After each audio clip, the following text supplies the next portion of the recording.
In this video, I want to show you a really simple technique where we're just painting circles, but in a particular way. Today, I'm using my A4 sized Moleskine watercolour sketchbook with my Daler-Rowney number 12 round brush.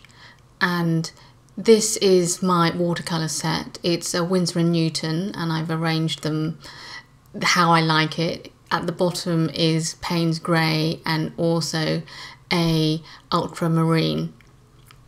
First of all, we're going to start off using a very light wash of the Payne's Grey, so just a tiny amount, and then next to that I'm going to put in a little bit of the ultramarine. And as you can see, we're just going to be creating circles that merge into each other. So using your brush, you just make circles that just touch one another, and we're going to see what happens.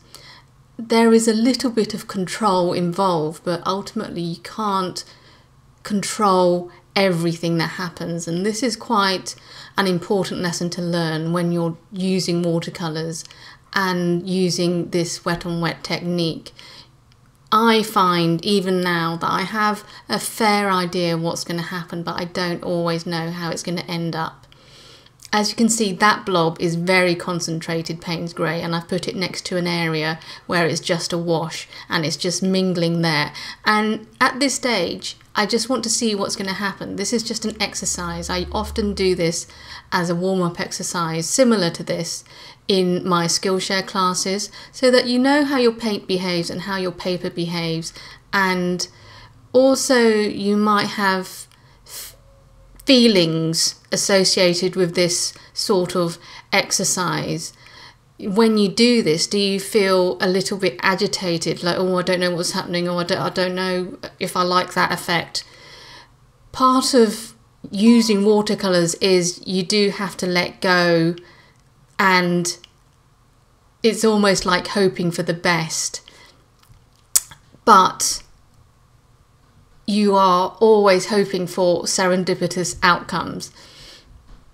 As we continue with this, I'm also just using almost plain water on my brush and connecting up these circles, and you can see the plain water's gone into an area of quite concentrated watercolour. And can you see what happened there? The way that the concentrated Payne's Grey merged into that other circle. Please don't be focused on trying to create perfect circles. That is not the point of this exercise. We're just trying to see how paint and the level of water ratio affects these circles, how closely they're touching each other, and the length of time that the paint or the water has soaked into the paper and how that affects it.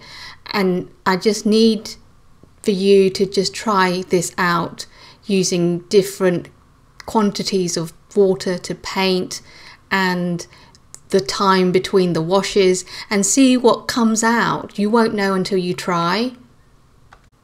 And I love doing exercises like this because every time something different will happen. It's almost like you don't know from day to day, minute to minute almost, how it's going to behave, depending on even how hot it is on the day, or the humidity will affect this technique. So I just play with it over and over depending the circumstances, really. And that's part of the lesson that I found when I was learning watercolour myself. If you don't know my story, I am self-taught. I've only been doing this for about 2 3/4 years, but I've discovered so much just from playing around, and this is all this is, playing. And that's where you learn, when you're not under any pressure to create something amazing. You just want to see the effects that it creates and the simple pleasure of seeing what you can achieve with just such a simple technique.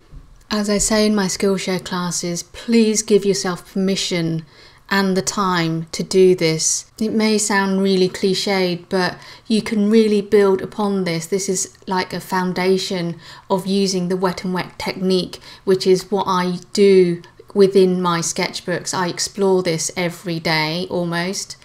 This is the dried finished experiment, and there are some amazing effects in there. I've really enjoyed doing that. If you're interested in more watercolour techniques, I do have a lot of Skillshare classes on this. If you look at the link, please check them out, and I really urge you to explore this sort of stuff. You don't have to use blue and grey, you can use red and yellow or green and pink. Just play.